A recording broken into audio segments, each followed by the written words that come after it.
being a Northwest guy is you're raised in a batting cage, you're raised in an indoor facility, you're taking ground balls off of, you know how to work in limited space. Okay, I'm going to tell you right now, and I know I'm biased because I'm a Northwest guy, but I will take a Northwest guy over somebody from another area any day of the week because I just think they're tougher. I just think they're tougher guys. I think that's one of the best things about baseball is it still is a way that you can really develop toughness and develop, loyalty and all those kinds of things that we want out of young men in particular. Welcome to the Pacific Northwest Fungo Banter Podcast, where we highlight all of the great coaches of the Pacific Northwest. Now, here are your hosts, Eric Sorensen, Jason Jarrett, and Kelly Gow. Hey, Fungo Banter fans, we are back with our Christmas episode. So Merry Christmas, everybody. Hopefully you guys are going to enjoy your holidays as we release this on the morning of Christmas Eve in the year of 2024. Fire it up to bring you a new episode, and this one could have gone for probably 3 to 4 hours. And we had Darren Trainor, the Lewiston High School head baseball coach. Man, what a journey. Guy that played at LC State. From California originally, and we haven't had a lot of catching guys on. We had our friend Tanner on earlier, but we have a pretty good catching episode for you lined up as part one. We do dive into a lot of catchers. We talk about his path obviously through baseball and just kind of that culture that's set at LC State that's carrying on at the high school there in Lewiston, and his catchers, and then starting to build some of the practice planning stuff. And then when we get to part two, it's just even more culture building and everything and just coaching up your guys, right? But no, we were super thankful for Darren to take time out of his night to come on the Fungo Banner with us. Super pumped about that. A personal shout out. The night we recorded this was my wedding anniversary. So shout out to my wife, Paige. Appreciate you letting me sneak out to the studio there for a little bit to do a podcast. But big thank you to Max BP. They are also the owners of Heavy Swing and Frost Gear. Go check them out. I know that our guys definitely benefited from the gear that we got from them with the pitching machine, the training tools, the small little wiffle balls, man. It made a difference in our guys. The Frost Gear sweatshirt, I wear it every day. It's so cold, and it's so nice. Big thank you to Safeguard out of the Tri-Cities. We got a little treat for you come up this clinic. They are the ones making it, so we're looking forward to that. They've been with us from the very beginning. Truly appreciate them. And check out Top Tier Sports if you're looking for a summer tournament for your baseball team here in the Pacific Northwest. Go check those guys out because they got so many opportunities for you to have a weekend tournament, take your team somewhere, do some team building stuff. So go check them out. It's toptiersports.net, and they even have a basketball tournaments throughout the winter here in Ellensburg as well. So with that being said, as we all know, and I talked about in the last episode, February 7th and 8th, we've been working really hard getting this thing scheduled. We're back in Ellensburg, Washington at Central Washington University for the Washington State Baseball Coaches Association coaching clinic. We're still at the Student Rec Center on Friday night in the theater, in the field house on Saturday. We're going to have a lot more hands-on demonstration on Saturday than we did last year. But man, so many state titles of people performing. We got Kim Cox from DeSales, Eric Fiedler from Enumclaw. We got state championship panel with some of the coaches that were able to make it who won state titles last year in the state of Washington in Jason Jarrett and Mike Davidson and Grant Richardson. We'll have a Hall of Fame panel that night. The next day, we got Nick Allen from Ridgefield, Darren Trainor from Lewiston, which we're going to talk catching today. You're going to get to see. If you want to see more, get signed up for this clinic because he's going to demonstrate it with our guys at the clinic. When we got Elliot Cribby, the new head coach at Eastlake High School, talking pitching. Casey Adcox, retired from Sumner High School. Mike Davidson from Overlake and Mike Olson from Bonnie Lake talking outfield play. So we're covering it. We got catching, we got outfield, we got leadership, infield, everything you need. Maintaining, building a championship program. I know Kim Cox leading off. The guy has 19 state titles in his career. So I think that's a must listen for everybody going to attend. Go check it out. allstatebaseball.com. The link is on there to get checked out. We'll have the link all over our social medias. You can also follow a WSBCA clinic for more information. Hotel information is coming out. Should be out by now. We've booked the hotels. We got discount. We're downtown Ellensburg at the Hotel Windrow. The coaches social on Friday night is going to be in the big ballroom at Hotel Windrow. And it's going to be a fun night. You'll be downtown and get to experience the great town of Ellensburg. I know I'm fond of it because I'm from here. but it's just going to be a super fun night. So I hope you guys all get signed up. The first 20 staffs that sign up for the Coaches Clinic will get to be a part of a live episode come January, where we'll have a panel of people and we'll have listener questions they can write in, and we're going to pick a few of them. And you can have you and your coaching staff on that live podcast. It'll be live to you, not to the rest of the world. They'll get to see it eventually, but you'll be hands-on getting to see it. So get signed up, and the Fungo Banner right here is paying for the first drink at the Coach Social. Just saying. Let's go ahead and bring on Coach Trainor from Lewiston High School to talk some catching and get to see what they're doing there and just talk about his path.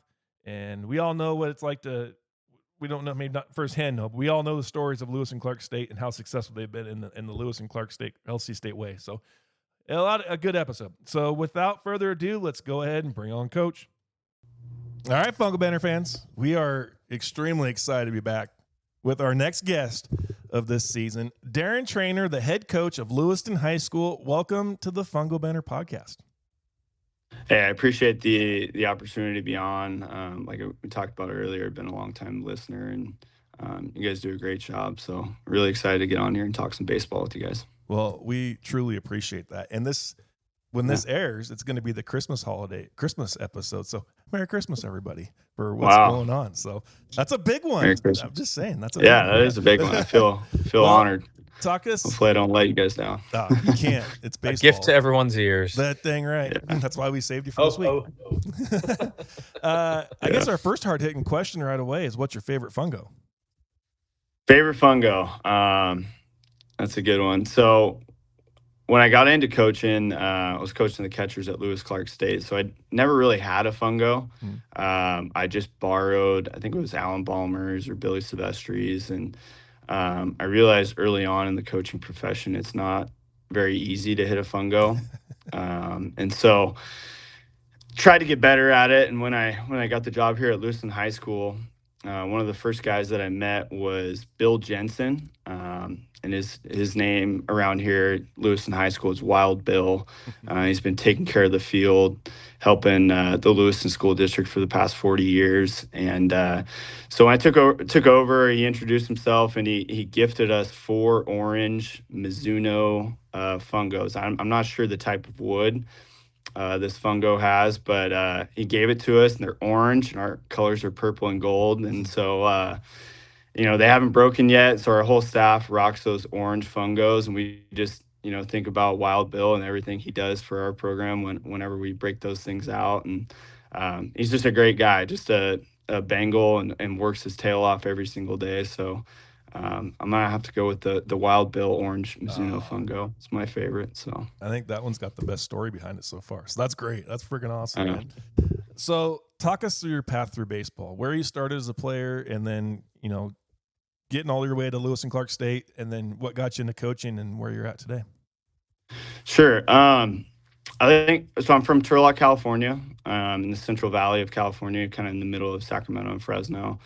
I think it starts with my dad, my grandpa. My grandfather was a football and baseball player at UC Davis, college coach at Laney College back in the 80s with Tom Purse, and ended up coaching at the high school level, and was a school psychologist. And so just being around him, and then my dad was a junior college All-American and played Division I baseball at UC Berkeley, and coached at Sonoma State under John Geltz, legendary coach John Geltz for a decent amount of time, and then coached at Loney College, coached at Berkeley High School, and then he ended up taking a job at Turlock High School as a PE teacher and the head baseball coach there in the 90s, and had a good run there for about 5-6 years. And they won a couple league titles, and ended up losing the section championship to Vallejo High School with a lefty on the mound by the name of CC Sabathia. So it was kind of tough matchup for them that day. But being around him, he got in administration after teaching and coaching, and so he was able to coach our travel teams growing up, and then going to Turlock High School, and playing for some of the coaches that he coached with that are his best friends, and that are almost like second dads to me, and so being around them. And I was just in a good spot at Turlock High School. We had a really good run there from about 2010 to 2014, and they're still doing great things to this day. But pretty smaller town, about 70,000 people. It's gotten bigger as of late, but we all played together. We all were from Turlock, playing on the same travel team, and played high school baseball together before the breakout of these different travel teams that pull from everywhere. And so that really molded me, I think. And I was not a very good player in high school. I didn't play at all really as a junior. I was on the team, but didn't play a whole lot. Was on a great team as a senior, 28-3. We lost in the section championship. We had some great players come through for a small town. Kevin Kramer was a second-round pick at UCLA, made it to the big leagues. Blake Cederland ended up going with me to junior college, made it to the big leagues. Brett Cumberland, Cal. I was on a great team, and just lucky enough to get in there, hit ninth, and play a little second base. Pretty undersized as a high school kid. And then I wasn't really recruited. And that's the beauty of California junior college baseball. If you love the game, like you can go play. And so I was lucky enough that my grandfather was good friends with Chris Pedretti at Merced College. It was about 45 minutes down the road. And so I was able to head over there and play for an unbelievable coach. He's now the ABCA NorCal president. So he's just a legendary coach. So I was able to play for him for 3 years. My goal really was, when I got there were 75 kids that showed up on that first day of tryouts. And so talking to my dad, I was just like, I don't know. I didn't get any awards in high school or nothing. So I don't know if, I can do this. And he was, if you love the game, man, keep showing up. These kids will maybe, sprinkle off, and sure enough, they did. And my goal was just to make the team my freshman year, just as a travel redshirt, and just be a part of it. And I was able to do that, and then played there for a couple years. Great experience, playing for great coaches, and then was able to come to Lewis Clark State, and then played for two great coaches here, Jeremiah Robbins for 2, and then Jake Taylor for his first year. Just an unbelievable experience. I tore my UCL in the middle of my sophomore year of junior college, so I was trying to figure out where I wanted to go play. And I was able to see Lewis Clark State work out at Merced College. They were on a California trip. And just seeing those athletes and the way that they attacked a BP session was pretty unbelievable. And I told my dad, I was like, I think I want to go there. I don't know where Lewiston, Idaho is, but let's go check it out. So we went out to the World Series, and if you go to the NAIA World Series and you're a baseball guy, it's something special. So 5,000 people playing in front of your home crowd, and I just wanted to be a part of that. So I was lucky enough to go there, and started coaching with Coach Taylor after I got done playing. Just wanted to stay in the game. Just playing career's over, but want to stay in the game. Want to see if I can do this. See if I can coach a little bit, and made a ton of mistakes along the way, but just under some great mentors, and Jeremiah Robbins, Jake Taylor, Alan Ballmer, Billy Silvestri, and the different baseball background going from California and playing small ball and learning how to bunt and base run and all that good stuff, and then seeing a little bit different side that's probably more typical to Division I college baseball now, which is much more offensive, velocity, arms on the mound, much more throwing harder and all that stuff. And seeing that at Lewis Clark State is probably what brought me to where I am today. That's awesome. Yeah, I think it's great to hear on this episode the paths of people that have kind of come, and there's people that have been very fortunate, right? That have had great opportunities. There's other people that had to work a little bit harder for those opportunities. As a JUCO guy, and I think the three of us that are on this podcast constantly, it's none of us were blue chip prospects, right? And I think we have a really good background of kind of, some work that it took to have, good experiences in college and take that on to the next level. And I'm always kind of, passionate about the player that doesn't have things easy, right? That had to work for things that, wasn't always the star player and whatnot. So, for you to experience that and, not be a stud until, late in your career, like I think that levels with a lot of people within this podcast. But, what is your kind of your message, your thoughts, your feelings towards kind of how you attack as a coach now, knowing the work it took to get to where you ended up being, having people in your corner that the bloodlines you talked about that played some pretty high level baseball, and not that you didn't live up to those standards, but like maybe in your senior year it wasn't looking like that was going to happen, and how hard you had to work in order for that to happen. But you know talk to maybe the player or the coach that's talking to the player about what it takes to reach a high level, to a peak, to the work that it takes to put in, and all those things that you had to experience, and how you leverage that on your players and people you come in contact with now. Yeah, I think one, you got to love the game. You got to really enjoy the game and being at the yard, practice, preparation. If you love it, and we have some kids now at Lewiston High School that really love it, that eat, sleep, breathe baseball. If you love the game and you work at it and you get after it in the weight room and take the things serious that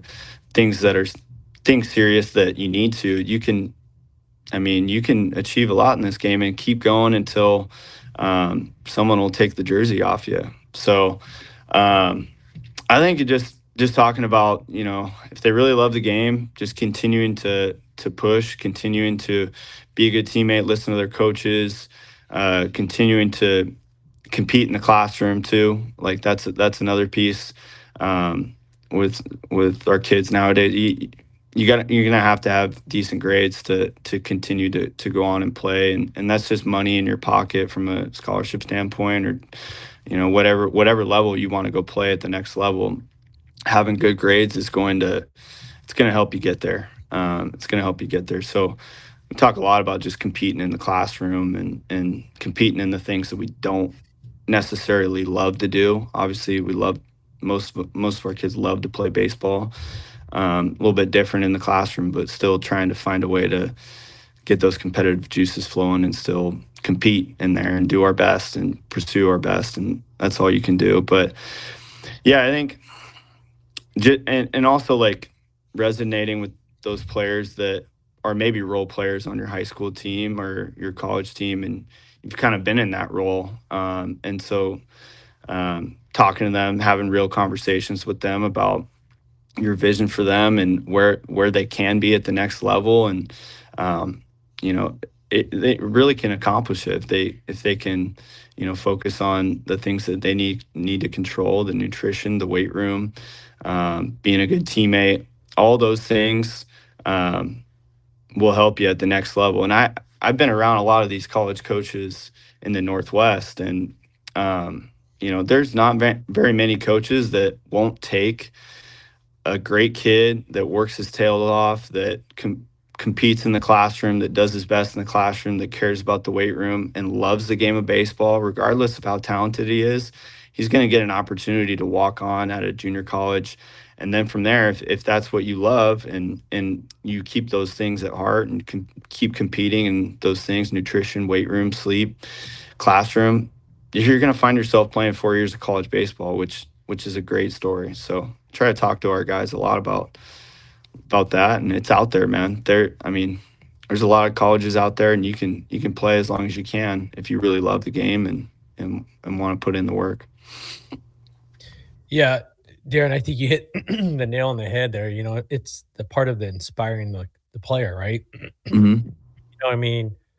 As coaches, we're not only teaching the game, but bringing that out, the best out of them, and seeing the extent of how far they can push themselves. And I think that when you inspire somebody, you can really gain a lot. It's their own grasping on their own, way, but sometimes it's just that encouragement, that sitting down and dialogue takes them even further than, you could even imagine. I think sometimes too, as coaches, we don't really realize our impact until maybe years down the road, where they say, hey, Chris, that time you pulled me out of practice and just had that one-on-one conversation completely changed me as a player. And I see that all the time with high school players. They come in their freshman year, they're super extremely nervous. They're comparing themselves to the junior and senior or even the sophomore ahead of them. But it's just like pulling them aside and say, hey, you're doing the right things. Just continue to work hard, continue to listen,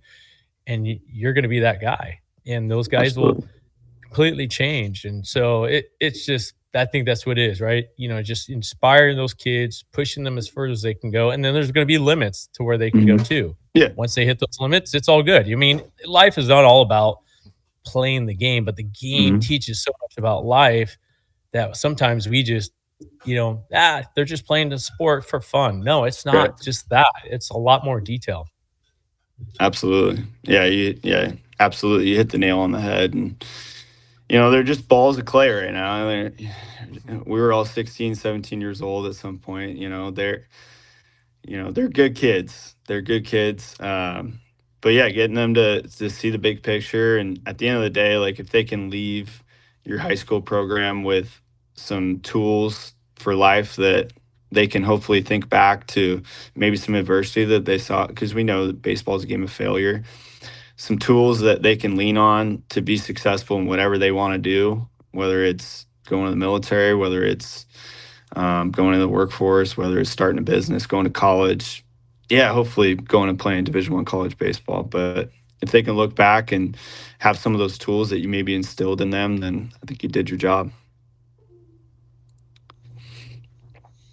That's great. Well, let's dive into the catching framework. Talk a little about your path as a catcher. You always set out to be the catcher. Were you the shortstop in Little League, and then eventually someone had to play catcher? Or are you always the kind of the blue blood catcher to through and through from before you could even walk with the pads on to when things got comfortable? Talked about you and as a catcher. Yeah. So I think my journey as a catcher started my freshman year at college. I was an infielder growing up, undersized, slow, and had an okay arm. And I think Merced College in the fall of 2015, we had 7 second basemen, and I think every single one of them could hit better than I could. So was just trying to grind, trying to stay in there, trying to let the coaches know who I was and everything. So I think we played. We had a fall baseball game in California community college baseball. You get about 16 fall games. They're just like 18-inning doubleheaders, marathons. And in the second game of the doubleheader, we had 2 of our catchers had night class on a Wednesday. And so Coach Pedretti and Coach Devine were looking around. I'm just a backup infielder trying to get in the game. It would be awesome to get in the game as a freshman. I was like, wow, that would be cool.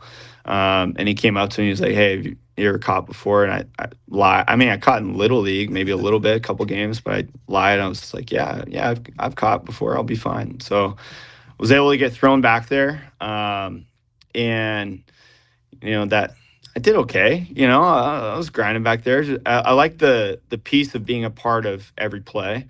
And I like the relationships with the pitchers. And so I was able to just get back there and started working at it, and started blocking and receiving, and really loved it. Went off and played summer ball that whole summer as a catcher, and really loved it, and came back and was able to catch for 2 years there. So I love everything about the position. I love the toughness piece, love the leadership piece, a lot of the traits that we look for in our high school teams, that second coach on the field kind of mentality we look for in our catchers.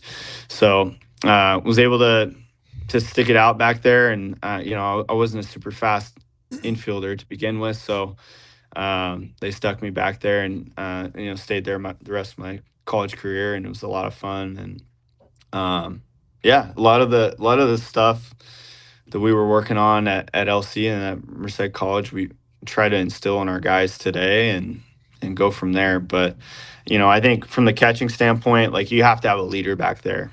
You have to have a kid that you trust. I I think when you're looking at traits or tools that you value for us, like and where we play and who we play against, you have to be able to receive for us. You have to be able to control the run game, and that arm strength. That's a plus. We don't have plus arms in our program, but we've guys that work at it. You got to be an athletic guy that can block and know the understanding situations and 0-2, 1-2 slider in the dirt. You got to be able to block those. Not saying every spiked fastball pitcher misses his spot 4 feet off, then need to block those. But you have to be an athlete.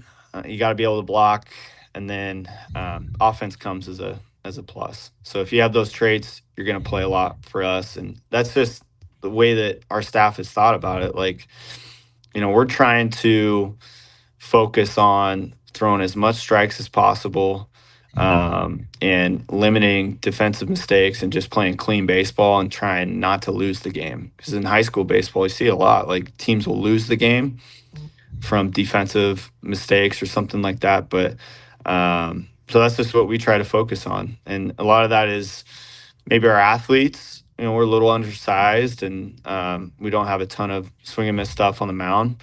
And then also we play at Church Field, which is 400 to center, 375 to the gaps, and 330 down the line. So we got to be able to throw strikes, go track it down, keep the thing in front of us, and just do our best to compete offensively. So. Go ahead, Eric. I was just going to say, to give a little pitch here, that if you're listening to this and you want to hear more, Coach here is going to be presenting on catching here at the Washington State Baseball Coaches Association Clinic in Ellensburg, like we talked about in the beginning. But, talk about some of that stuff, because I know that the catching position, which for some reason it can go unattended in most high school programs, right? Like, yeah, we're not catching. At one point, I had a coaching staff of 4 left-handed guys, and so there wasn't a lot of catching experience there. So bad on my part. But talk to us about maybe your day-to-day attack of that with developing your catchers and keeping those guys. We're just teaching them the position. Mm-hmm. So our in season, our practice day starts at 3:15. But we're out there at 2:45, getting early outs. And so I'm pretty blessed. I got a great coaching staff with some great volunteers that really care about our kids and the program, and that I have ties to from my playing career and everything. So we're out there at 2:45, and that's usually typically where our catchers are going through their little daily individual routine, where they're receiving. We like to work on receiving the low pitch. I think the low pitch is the toughest. You have to have a good path to the baseball to receive the low pitch, and if a catcher's coming down on the ball and receiving the baseball, you're not going to be able to present strikes. So work on the low pitch every single day. Tennis balls without a glove, start with the glove hand on the ground, and then we'll go some weighted balls. We'll go some underhand tosses with the weighted balls, just getting the path. Then we'll go coach pitch. Then we'll get some machines going, and then we're trying to get, 250 to 300 reps before their catch play that starts at 3:15. And so we're just trying to instill those habits, and they may change, but for the most part, in the beginning, we work on receiving that low pitch and having an understanding of the path to the baseball, low to high, receiving the baseball, bringing it up to the middle of the strike zone. And then from there, we can work on the inside pitch, keeping your glove hand underneath it. Same thing with the outside pitch, understanding pitch shape and matching that pitch shape with your angle and your path to the baseball. If you can't receive, and if you're giving up free bases as a catcher, for us, we can't play you back there. Like, we just can't, because we're not going to be able to score 17, 18 runs a game and hammer 6 balls out of the yard. We got to be able to control the strike zone, receive strikes, do your best to block, do your best to control the run game. If you hit, great, but that's what we look for. So focus on that low pitch, and then progressions from there. But we have a volunteer assistant by the name of Zach Fisher, who was an All-American at New Mexico State. We got lucky. I just met his wife when I was at Lewis Clark State. She's the sports information director there. And she was like, yeah, my husband's looking to volunteer and help out. And I looked up his name and I was like, holy, this guy played AAA baseball. Yeah, we need to get him a part of this. And so he does a great job with our catchers. He's old school. He's the man. He works. He has like a weird schedule. He works from 12 to 12. And he takes his lunch break from 3:30 to 5 p.m. every day to go be with our kids and be at practice. So he's an unsung hero of our program. We got a lot of really good assistants. So how's that teaching of the interest, like is he an old timer, like AAA guy, or is he like pretty newer age? He's like 32. His claim to fame is he hit a bomb off Strasburg back in the day. So. Oh wow, nice. Yeah. We love those claim to fame. Yeah. How is some of that? Coaches out there that want the 2-knee up setup and glove rolls and all that. Like, what's kind of your message to someone that's maybe against the grain of what has been taught in the past compared to maybe what we statistically know now, even though maybe statistics aren't the, favorite to certain people, but, kind of what's your pitch to, if you are, pro 1 knee and, talk a little bit more about working down and up through the ball, that, glove down and that kind of stuff. I think it starts with being comfortable back there. You have to be in a comfortable primary position with no runners on or no, less than a 2-strike count to present strikes. And so we start from there, and it varies from hip flexibility, right, with these kids. But we got to find a comfortable position, and then we can kind of break down looking into the glove path and understanding when to attack the pitch. I think for the most part, though, like, you have to be aggressive when attacking the pitch. Like, if you let the pitch dictate you, or if you're late to the party, or if you're tentative, then we're going to get blown up by pitches and we're not going to present strikes. We just want to make strikes. We're not trying to steal anything off the outside or the inside or up top. Like, if we can just make strikes, like, we're going to be okay. So I think it starts with being comfortable. And then from there in the secondary stance, like, I think we're giving up too much for blocking a pitch, where we're up in this like unathletic, stance, because all of a sudden now a runner's on and they might steal, or that a pitcher might throw a ball in the dirt. And so now we're in this uncomfortable stance, and now we're losing the strike, and now it's 2-1 instead of 1-2. So we want them to be in a little bit lower stance with a runner on base and maybe give up, especially in a fastball count.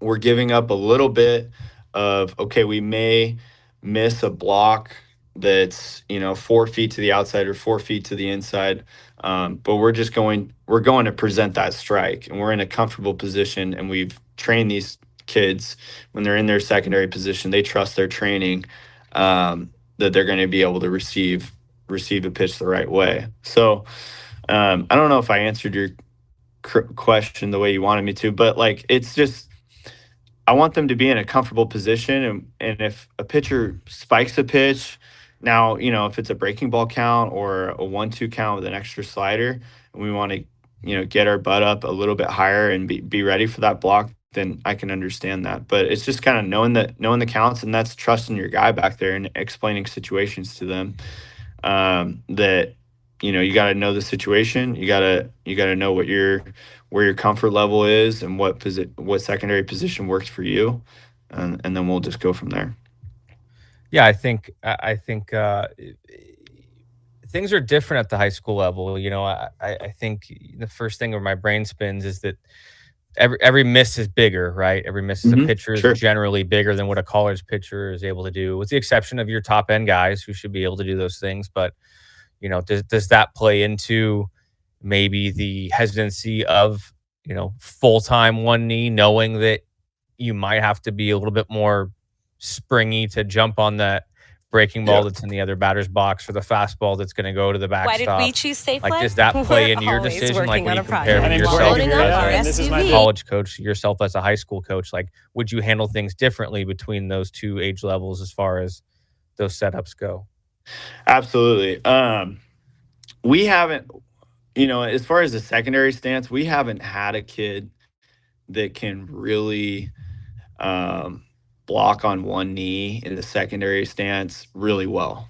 Like, coming from the standpoint and the points you just brought up, because we have kids that can miss, the misses are much bigger. So it's just, it's a free base. And that's something that we look at when evaluating our catchers. You got to be able to limit free bases. The balls that are, in front of you on the plate, the blocks, like, we need to block those. And if we can't block those, then that's a free base. So, yeah, I would say so. I think all of our guys in the secondary stance are off of one knee. They're in an athletic stance, but I would say it's varied much more from the traditional, even the way that maybe I did it when I was playing, where you're up in this uncomfortable stance. You're so worried to block. You're bulky, and then you can't receive. Your gloves coming down because you're worried about blocking, or your left knee's coming down because you're worried about blocking on a fastball.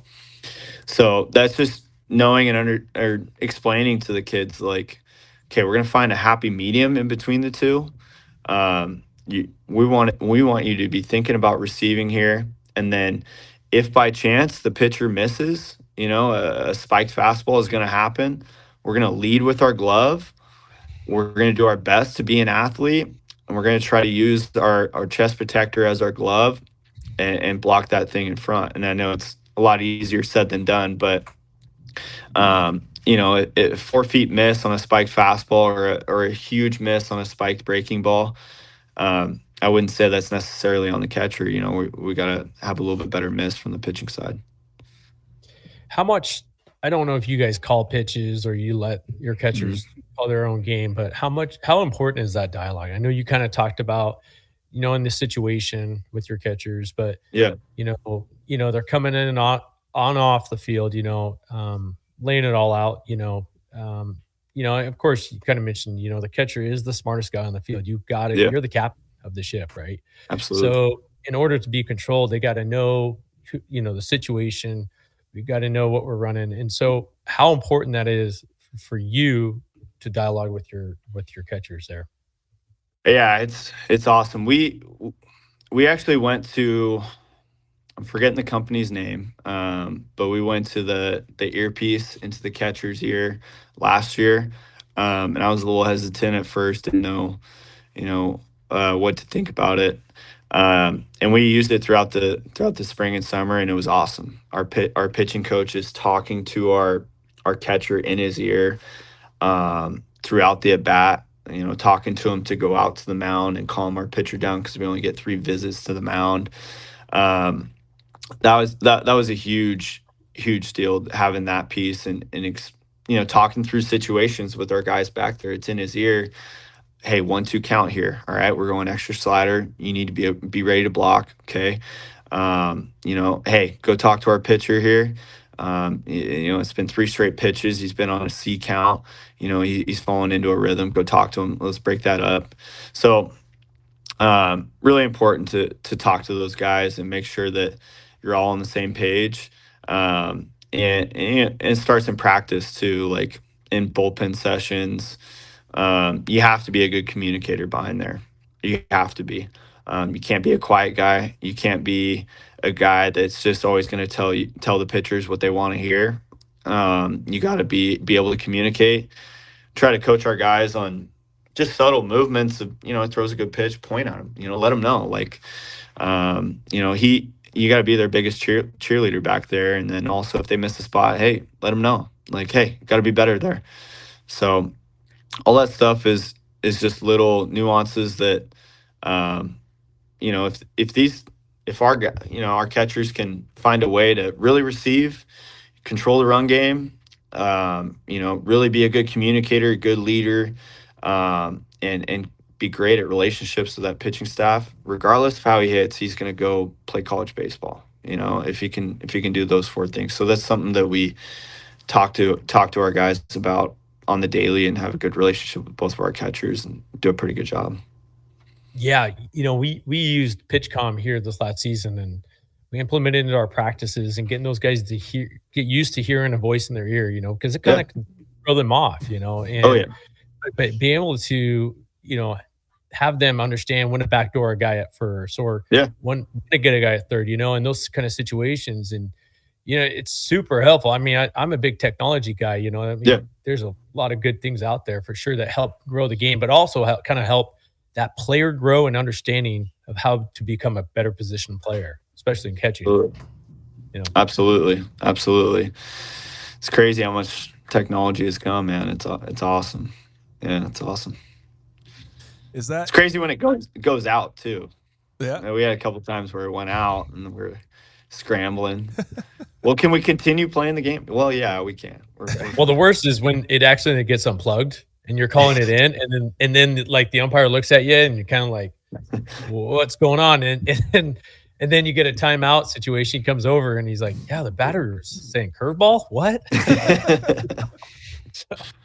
Yeah. Well, we bought it this offseason. I'm excited to implement it.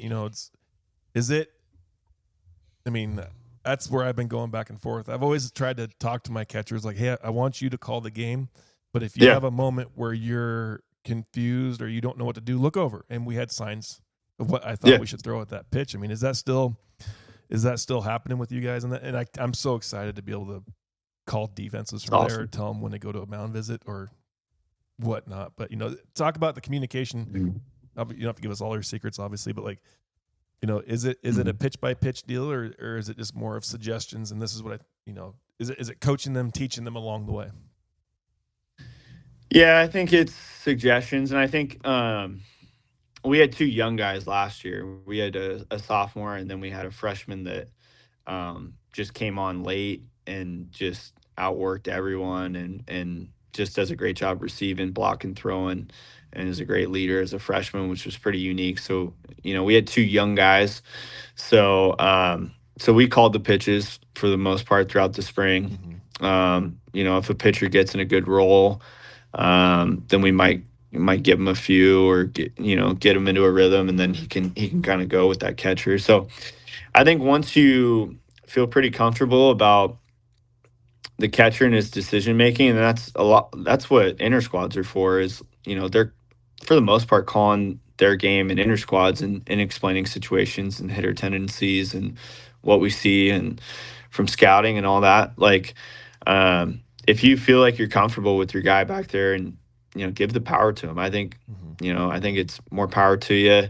It's better for the relationships on the pitching staff too. Like, those guys can talk it out, and they're taking ownership of kind of the game plan and what they're trying to do from a catcher and pitching perspective. But yeah, I think it's been a good tool for us. Like, it's been a really good tool. And then we're gonna kind of see how this spring plays out, see how the inter squads play out, see how the relationships go, and we have two guys that I feel pretty comfortable with, that they can call their own game and have an understanding of what they're trying to do.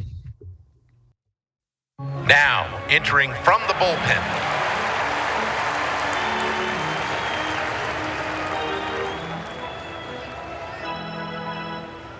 well, that'll wrap up part 1 with head coach of Lewiston High School, Darren Trainor. And I hope you guys enjoyed that as much as we did recording it. Like I said in the beginning, man, we could have gone for a few hours on this thing, and I almost wish we could have. But that night we weren't able to, but we are so excited. If you have any questions about this, and you loved what you're hearing from Coach, or you just want to see more, well, better get signed up for the Washington State Baseball Coaches Association Clinic, February 7th and 8th here in Ellensburg, Washington, because he's going to be presenting on Saturday in the field house. We're going to have some demonstrators for him so we can actually see what he's talking about and see the routines that they run their guys through. It's going to be so much fun. We listened. We got a catching guy to talk at our clinic, and so hopefully we see everybody there. Get signed up at All State Baseball. Find the links on our social media. The Funko banner be sharing it. You can follow Coach Kevin Agnew. He'll be sharing it. and the Washington State Baseball Coaches Association. You can follow WSBCA1 or WSBCA Clinic and find out all the information you need. Thank you to Safeguard Tri-Cities, Max BP, and Top Tier Sports. Appreciate you guys being a part of it. Hope everybody has a great Merry Christmas. You guys all get along. Hopefully you can listen to this episode as you're going to and from Grandma's house, like we said, Thanksgiving. But Merry Christmas from the bottom of our hearts. We truly appreciate each and every one of you that takes your time to listen to us every episode. Something that we didn't know that was even going to last more than a year's on year 5 or 6 or whatever we're on. And it's because of you guys listening is why we keep doing it. So thank you guys. Have a Merry Christmas. And we'll be back next week with part 2 with Coach Trainor. Take care, everybody.